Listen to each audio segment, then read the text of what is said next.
What makes your mom happy? Flowers. When I listen. When I be good or something. A hug. No, that's too tight. What makes your mom sad? When I don't listen. Like when we get hurt. What's something that your mom does every day? Read the Bible. Cleans the house. I think work. Kisses me.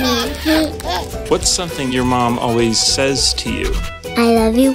Brush my teeth. Go clean the room. Behave. Don't let the dog upstairs.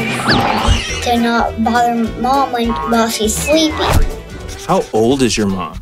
I think 5. 12. That's a very, very tricky question. I know she's a half and something. 70.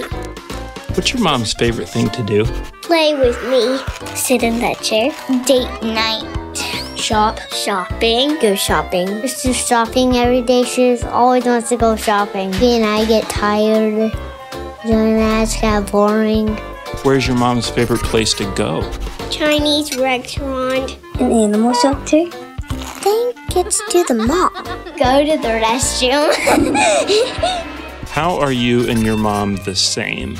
Our hair. Our eyes. We have the same thumbs. We're really flexible. We both have long tongues, but my sister and my dad don't really. How are you and your mom different? Our eyes are different. The color of me. I'm brown and she's tan. Mom has curly hair and I have straight hair. I do have better abs. What's your favorite thing about your mom? That she doesn't like to be away from us. When she gets down on the floor and plays with me. She's a really good teacher. I like her face. Her smile. When she lets me put on her makeup. That I can cuddle with her at night. She is really special. She's really, really, really, really, really nice. How do you know that your mom loves you?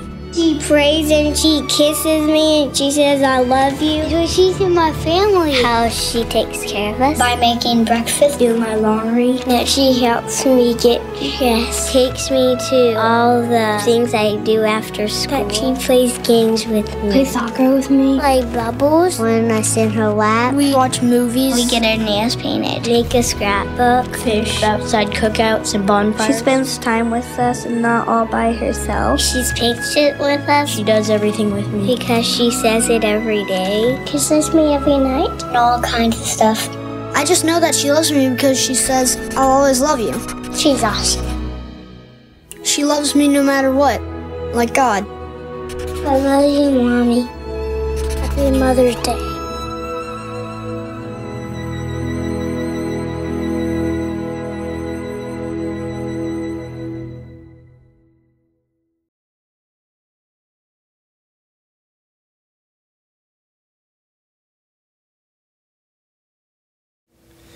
Welcome to LifeBridge Online and happy Mother's Day to all you moms out there. We love you. Make sure you take a chance right now to share this video.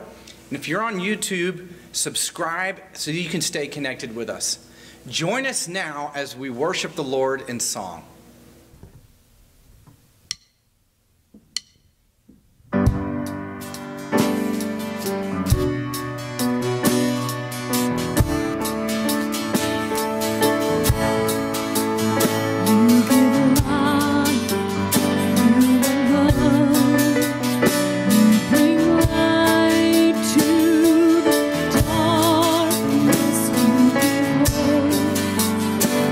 Restore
Love, and you're slow to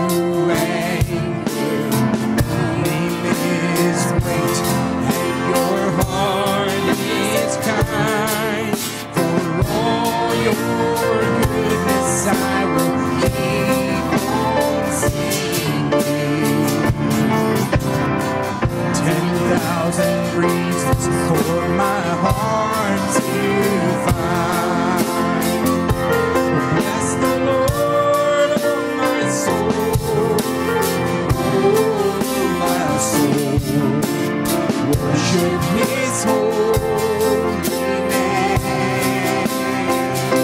Sing like never before. Oh, my soul, worship Your holy name.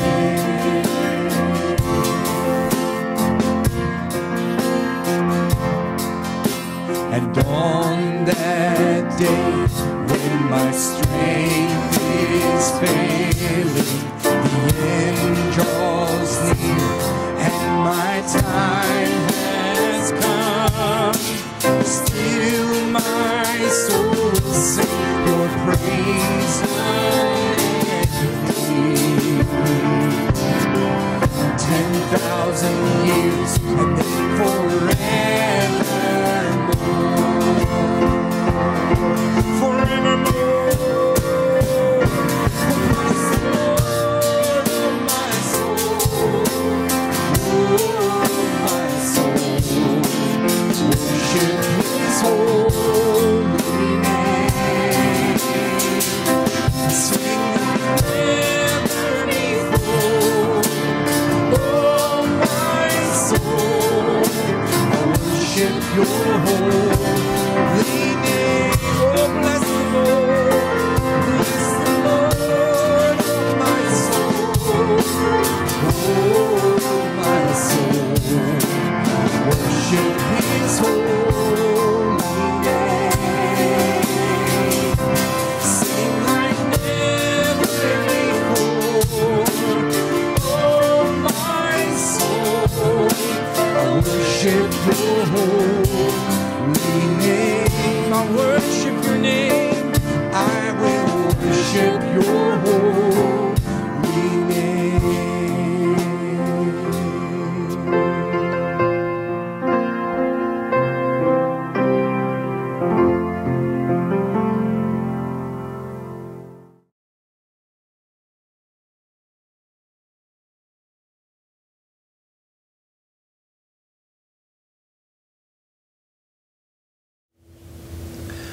Welcome to LifeBridge Online. Happy Mother's Day. Happy Mother's Day.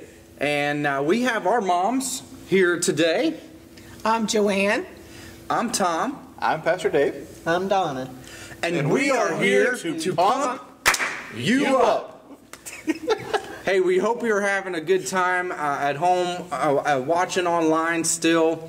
And happy Mother's Day again to everybody. And we wanted to start off today hearing from our moms telling a story, an anecdote about myself and Pastor Dave when we were wee little ones. So, Mom, start us off today. What's something you remember about me? Be careful now. Now that you're a holy pastor, right? This is your chance. Well, Tom was about 4 or 5, and we were in mission work at that time, and we used to help the neighbors with haying every year in the Sorry, summer. you say hey to each other? Sorry, yeah, that's when you say hey. This is farming country. So we were, this guy, you either lived in the valley or you lived up on the mountain where we were in northern Pennsylvania. It was a pocket of Appalachia. And so it was like this going down here, and we were throwing the hay up onto the wagon, and then there were some people that were on the wagon that were stacking it because it was, horizontal, sort of like cubes.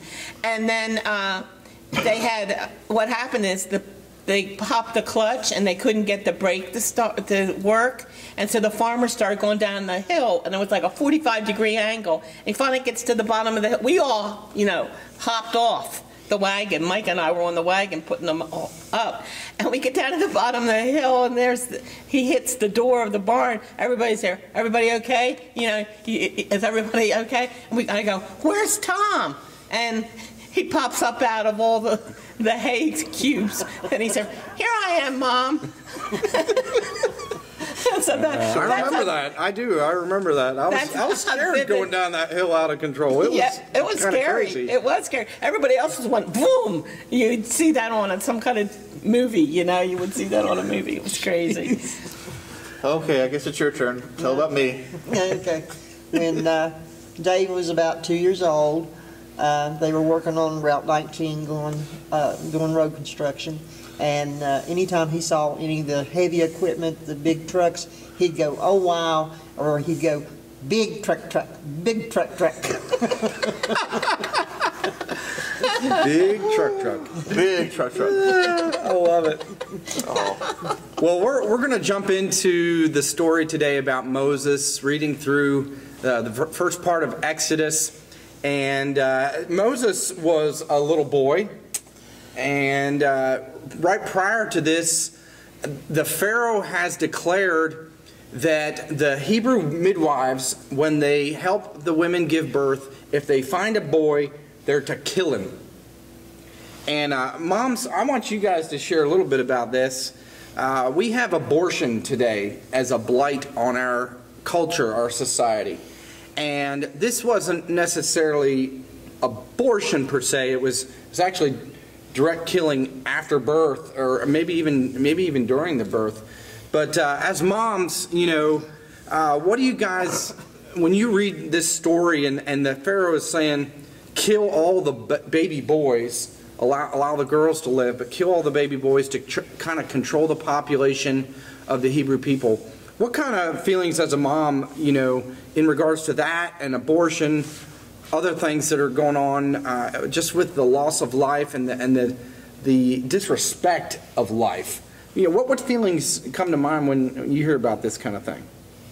Well, I know they were all slaves, and so they just saw them as property. You know, they weren't thinking of them as really people. You know, if they could just build another pyramid kind of thing. But the threat, of course, of the males. So with that on, I would say that, you know, they had I thought the midwives were very brave because and wise, and they figured out something. They said, oh, the Israelite women are different because they birth very quickly, and you know, and I don't know how that made a difference with killing the baby, but they got out of it for a little while. Yeah, they got out of it by making that excuse. They said, oh, we don't have time to. And that's what they used. They said, oh, they birth so quickly. Sometimes we're not even there and they've already had the baby, or probably something to that nature. And they were able to get away with that for a while. Donna, what comes to mind when we're talking about this, where they're trying to literally just eliminate the babies of the Hebrew children, or even abortion today? What kind of thoughts come to mind for you as a mom? For me, the thoughts of well, of course you didn't know what you were going to have back then, you know, like they do now, but being so afraid of giving birth to a son and knowing that it's going to be killed. Yeah. You know, being so afraid, you know, that, you know, the life that the Lord's allowed you to give birth to and love's going to be taken away from you. Yeah, right here we'd have your 3 sons plus mine 2, because none of us had any daughters. Right. Yeah, so, you guys had 5 boys between you. Oh my goodness, bad number 3. Put yourself in, what do we say, Jochebed is Moses' mom. You're Jochebed. You just had a baby boy. The proclamation is out there to kill him. Right. Obviously, you don't do that. But can you imagine doing this pitch and tar basket, putting your baby, and then just setting him out on the edge of the river in the I mean, as a mom, what's going through your thoughts as you read that story? When I read it, I think that mother has so much love for that child that she will do anything to keep it alive, and just pray to her Lord that He's going to rescue him. Yeah. And, you know, she'll do anything, like I would for my 3. I would do anything to save their lives. Well, I think she lived near enough to where the bulrushes are and all that, sort of the Nile River, where it was, you know, just a low stream there. And I think she knew that, you know, maybe that the women would go there and bathe, and maybe somebody would take pity on this child. And then, of course, she did have Miriam. She's, you know, go down there and sort of check it out, make sure nothing's going on, that the basket flips over and he drowns. So she had some presence of mind. She had a plan And maybe even the plan was something, it doesn't say that the Lord gave her that plan, just like the Lord gives us plans for things to, and she was in a desperate situation. Mm-hmm. And she, like you said, Miriam points out to Pharaoh's daughter and says, hey, I know a Hebrew nurse. Yeah. You know, Very wink, obvious. wink, you know, you're just reading the story thinking, and then mom gets to actually raise her own son. Imagine that. But how cool it is, and like you said, maybe this was God's plan, God's favor, as she's taking a chance there with this situation. And look who this child becomes. Moses is raised in Pharaoh's household. And I mean, the power of that, as we look on later in the story when Moses comes back and is addressing Pharaoh in regards as a leader of the Hebrew people, he also, you got to understand, Pharaoh's household then recognized him. He grew up here. Right. And so there, you have this like a double agent kind of feeling for Moses, that he grew up in Pharaoh's household. Yeah, so he knew exactly what was going on in the pyramids in Pharaoh's house.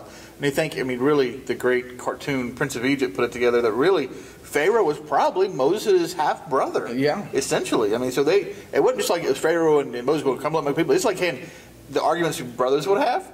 This kind of very similar, but might have been what they were going at. And you had a younger brother trying to rise above the older, which again we read some of that with some of the story of Isaac and Jacob and Esau and all these. Tell us about, because it's pretty clear from the scripture, Moses grew up in Pharaoh's household, but he knew who he was.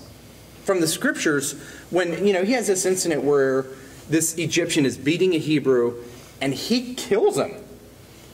And then he goes in and he talks to these Hebrew guys the next day, and they say, well, he sees them taking advantage of each other. It's like, why don't you stop them? Like, what are you going to do? You going to kill us too?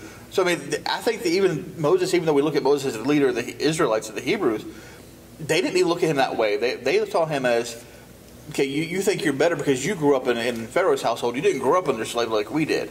So it doesn't really tell us this again, but you want to look at this story, you look at really what was going on in the narrative, you see what's really happening, that this is what's going on. He wasn't raised in the slavery like everybody else. So when he tries to jump in and say something, they look at him and say, you have no right to speak to us, because what are you going to do? Kill this guy like you did this other one? Yeah, he's caught in between a rock and a hard place here. He's raised in Pharaoh's household, but he does identify himself as a Hebrew, but the Hebrew people don't see him that way. They see him as almost, the enemy, as an outcast, and yet he doesn't even get the favor of Pharaoh's household when he comes back. He's got almost two enemies, so to speak. So anyway, he flees to Midian because of killing this guy. He realizes he may be in trouble here. So he finds himself at a well with 7 daughters.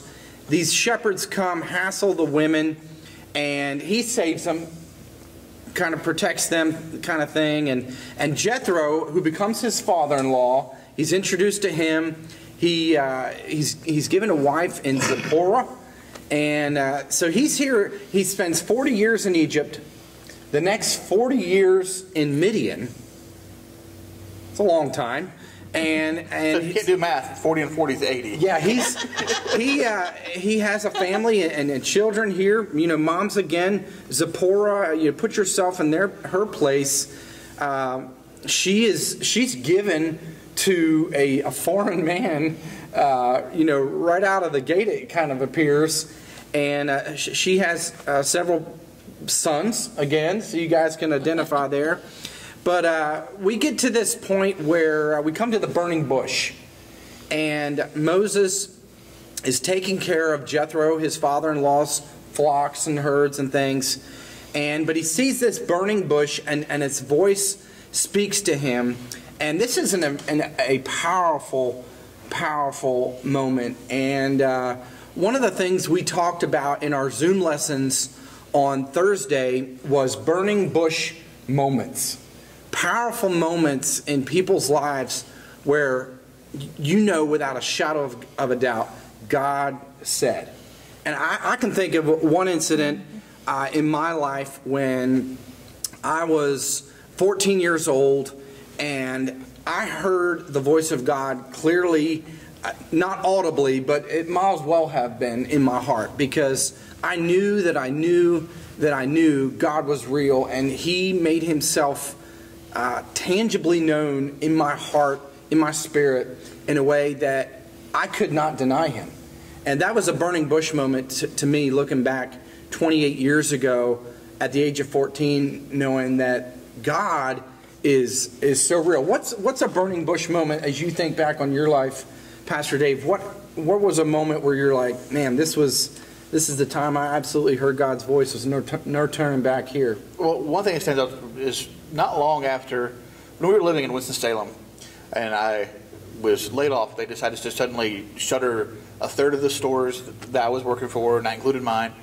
And that was on a Wednesday. That night, I went to the church service on Wednesday night, and I was their Wednesday night service at Winston-Salem First was basically just a big prayer service. They did like a little devotional, then it was just prayer and worship for an hour, and I mean it was really an intense time. And I remember sitting there that night going, what am I going to do? I just got laid off, and I really clearly not it wasn't an audible voice again like you, but it was like a voice popped in my head that said, do not go back to Egypt. And for me, I knew that was we weren't supposed to go back to Charlotte, because that's where we had spent the last 15 years or so. And I knew we were not supposed to go back there. And there was no way to know, but I knew instantly that was God telling me, do not do this, because He was setting up something else for later, which obviously brought us back to here for this time. But there was something I knew without a shadow of doubt, that when those three words, don't go back to Egypt, it was don't go back to Charlotte. I got something else to go another direction. Yeah, and if you're at home, I want you to think right now, and maybe after we're done here this morning, you can sit around the dinner table or in the living room and share, what was a burning bush moment in your life? Is there a moment in which you were reading God's Word, or you had an experience that God made Himself real to you in such a way that was the mark of the beginning of your spiritual journey, or maybe it was already into your spiritual journey and it just verified for you, God is real and He is done something powerful in my life. And so I want you to share, maybe like I said, after we're done here this morning, share that burning bush moment with your loved ones that you're gathered with today, and just reflect back. It's important for us to remember guideposts in our life. Moses had a guidepost from when he was a little boy. He obviously knew he was a Hebrew, raised in his mom's home, but then raised as he was older in Pharaoh's household. He didn't forget who he was. He had that guidepost. And then even after 40 years in Midian, he's back in Egypt. He has these... He literally had a burning bush moment. He was the original burning bush moment. Yes. I mean, he heard voices, people.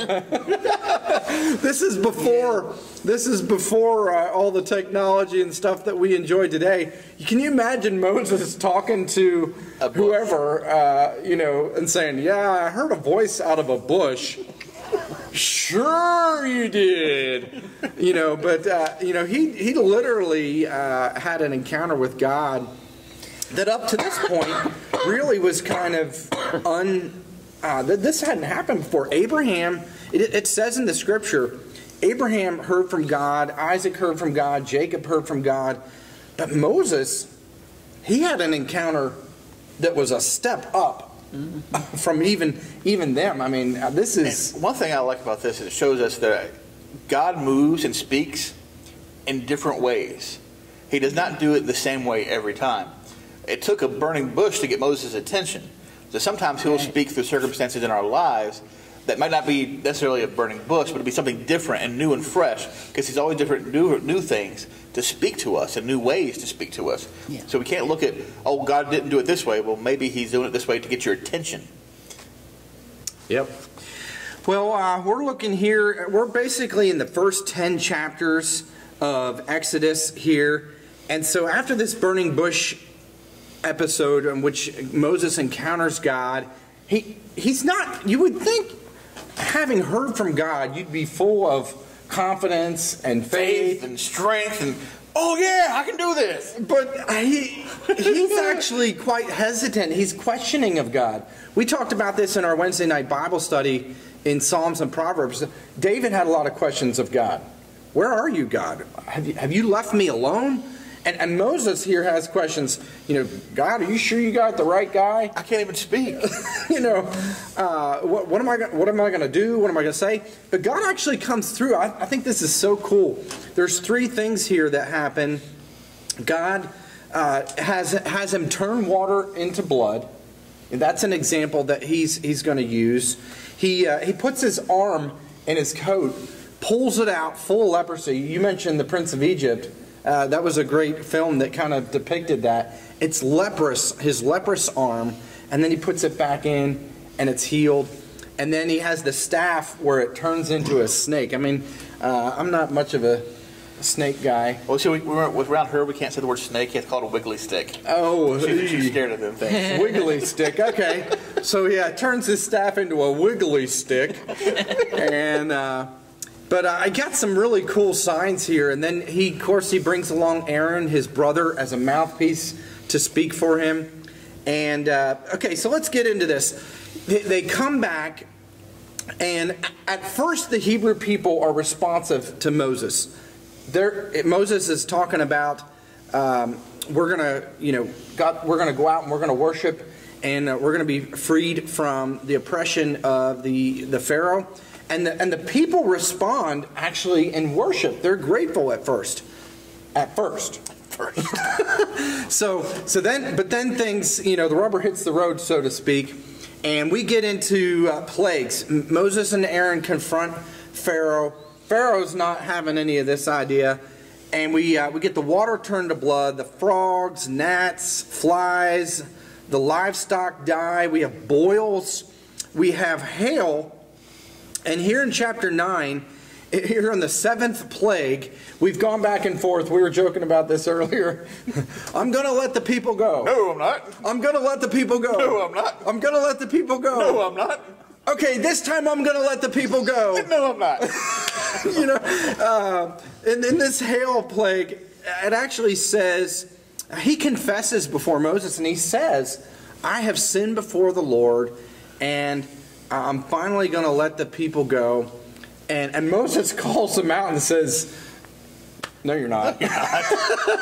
And what think about this in today's world, though, and it's a little bit about this whole thing of immigration, because we need these people that are picking our apples and picking, and then there are these people, migrants. They go all around wherever the fruit is going. That's where they go, or the cauliflower or whatever, because they're doing the menial labor, which we don't really want to do anymore.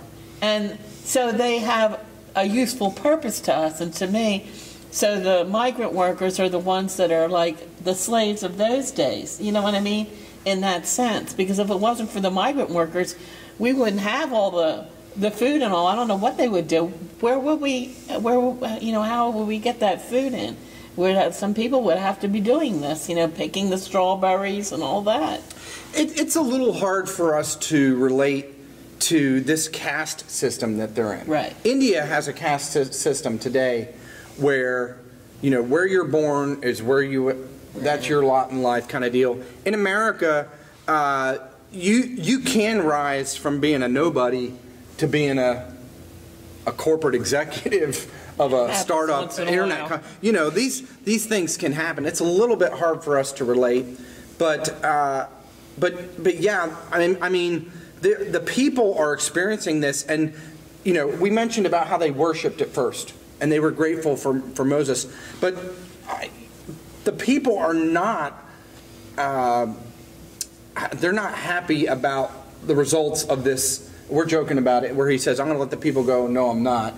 But they're experiencing all this. There's moms all over the Egyptian and the Hebrew nation that their husbands are going to work, and they're at home with the kids, and they're experiencing frogs.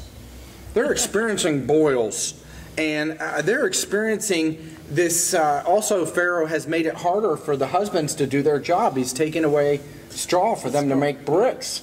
That's hard for us to relate. We don't go out in the mud with straw and make bricks today. But I mean, evidently this was backbreaking labor, and these guys are experiencing the brunt of the results of this back and forth between Moses and Aaron and Pharaoh. They had a big metal container. It was about 3 feet by 2 feet. And I saw this in the movie of the Ten Commandments. And then they had guys they had like cemented mud that had cement stuff in it, like clay and all. And then they'd be throwing the straw in there, and they'd have to, keep patting it down with their feet and getting it to the right. That's their cement mixer, It was live human beings. And, if they didn't have all those people to make everything, that's why they kept going, okay, I'm going to let you go. And if I let him go, who's going to hold my cup all day long? Yeah. He's going to feed me grapes. We gotta understand, this is before cement trucks. This is before cement mix. This is before, they're having to move these bricks. You guys have probably seen this on like a National Geographic or a history type of thing. They're having to move these bricks on like logs or some type of rope. They use rope. Pulley system. It's just manpower. Yeah. Unbelievable. Get these up ramps and stuff just to make these structures and things in Egypt. I can't even fathom really having to make one brick, let alone a whole. It hurts my back just thinking about it. Me too. But anyway, so the people, the moms, the kids, they're all experiencing this. It's not just in a vacuum here that some frogs happened in Pharaoh's household. This is all over the land of Egypt. And so we get on to the locusts. The plague of darkness is number 9. And then this last one, this is the biggie, the death of the firstborn. We talked about how Pharaoh wanted to kill these boys. And in a not cool twist, God turns it back on him. And he says, but Moses actually warns him. He warns him. It's not like this came and he didn't see it coming. He throws him a softball and says, hey, if you don't, this is what's going to happen. And but unfortunately, there is a day of reckoning that came in which even the livestock are killed. And but the firstborn of Egypt, including Pharaoh's son, are taken. And you have a little illustration here today where this is where the Passover came in.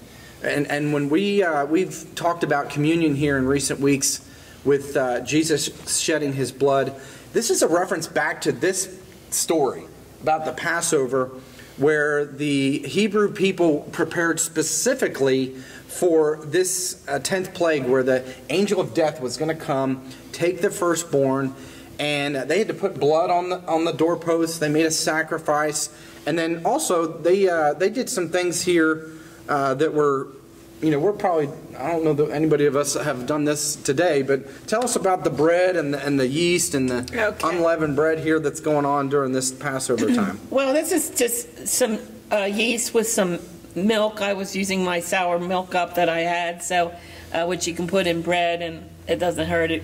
As long as you have some sugar and flour, you add to this and a little bit of oil or butter or something, you can make bread.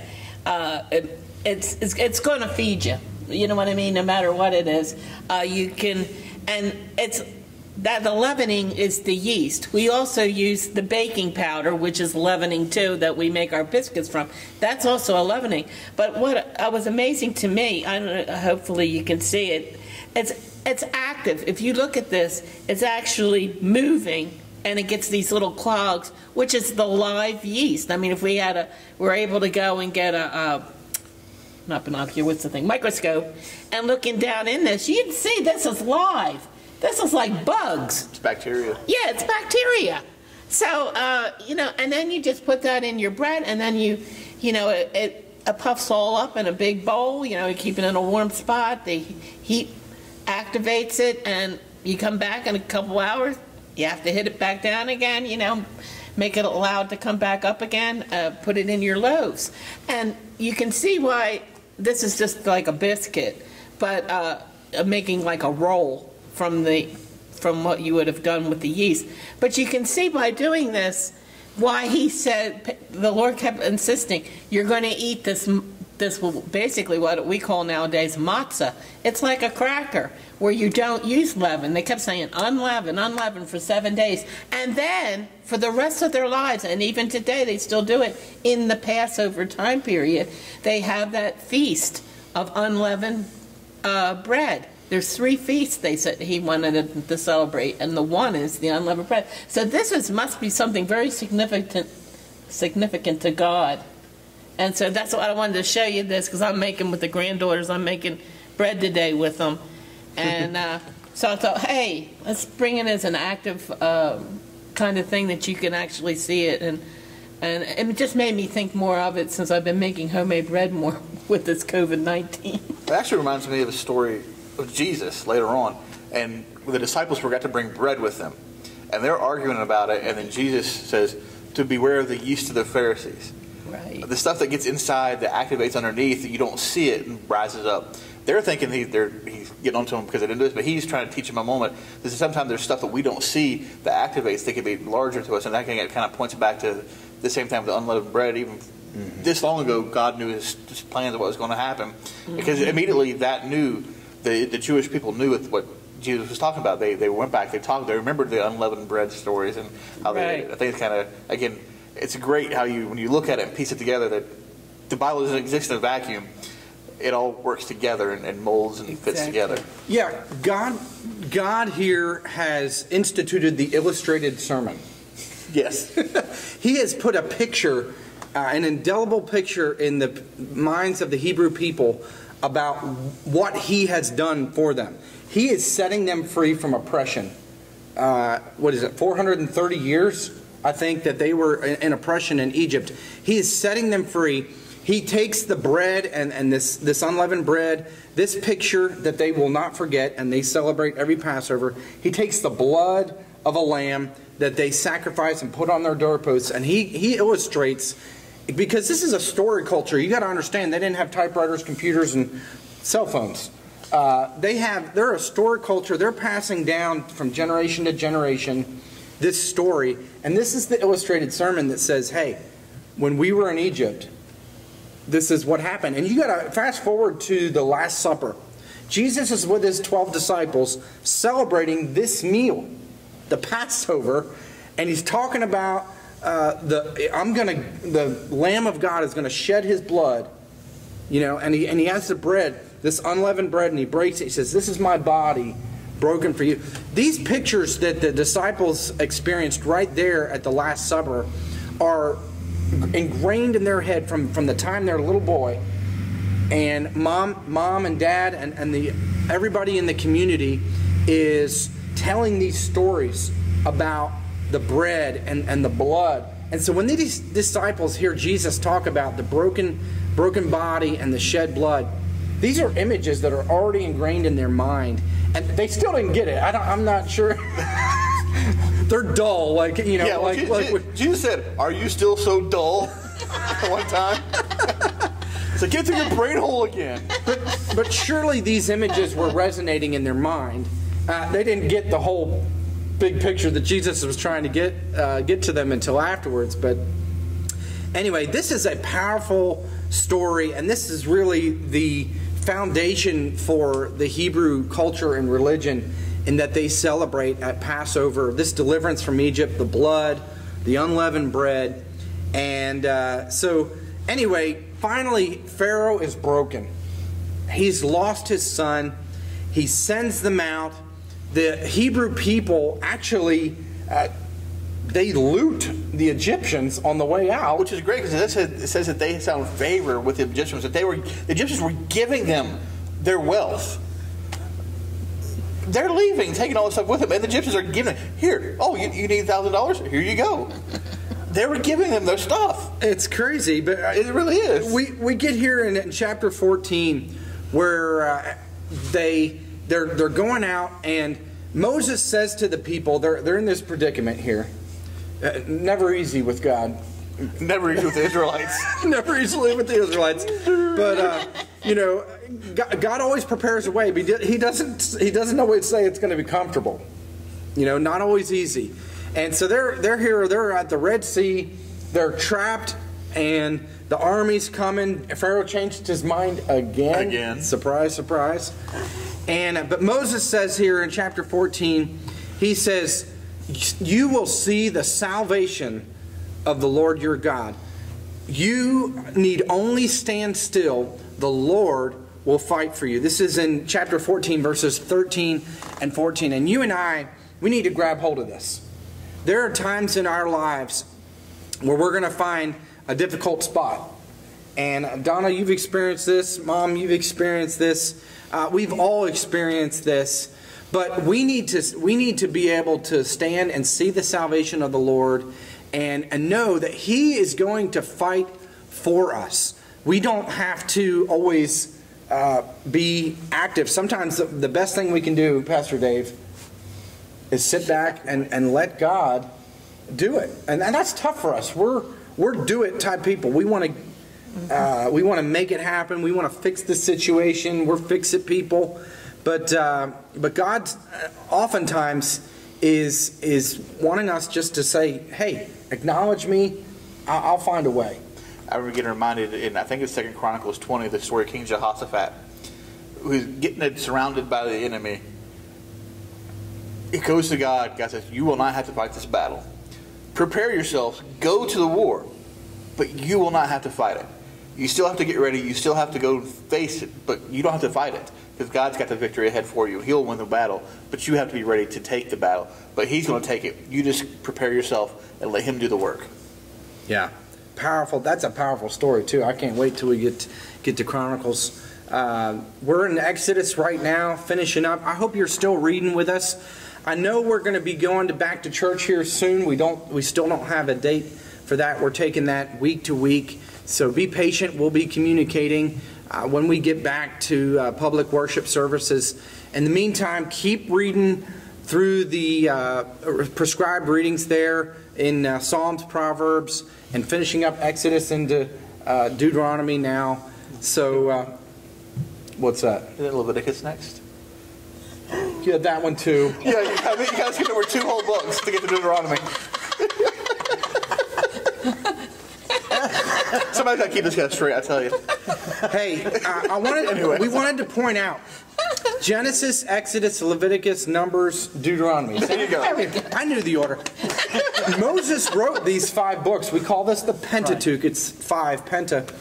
And Moses wrote these books, or most likely had a scribe write them for him. But keep in mind, as you're reading through Genesis, Exodus, Leviticus, Numbers, Deuteronomy, Moses wrote this and transcribed it, or had it transcribed from a scribe. And so, he's hearing from God on the creation of the world, and then on up through this story, his own story, and then on through the law and the things that we're getting into in Leviticus, Deuteronomy, and Numbers. So keep reading, keep being faithful, and jump in if you're behind or you're just jumping in. Jump in with us, read God's Word. We're going to keep at it. So tonight we got worship and prayer, and we want to see you back at 6:30. We'll be worshiping the Lord and praying together. I want to thank Donna and Joanne for being here today. Thank you, moms. Thank you, mothers. Happy Mother's Day, even for those who are out there watching it. Thank you, mothers. Yes, happy Mother's Day to you all. And you guys cook a meal for your mom, or maybe bake her some unleavened bread. I don't. Give her a saltine cracker. A saltine cracker. There you go. But love on your moms today, and we love you guys. Thank you for being with us. I hope this story of Moses stirs up in you faith, because man, there's a lot of stuff that they went through. Moses, the Hebrew people, all these things, but God was faithful. And stand still, see the salvation of the Lord. So many nuggets from this story that we can take home and just apply to our lives. So keep reading. We will be in touch with you tomorrow on our Question of the Week. Question of the Week. What will it be? What will it be? I have to get creative again. Yeah, I appreciate you guys sharing your favorite verse, favorite worship song the last couple of weeks. That's been good. And make sure you get in Zoom with us on Thursday, group video chats. And we'll see you back tonight at 6:30. Happy Mother's Day. Happy Mother's Day.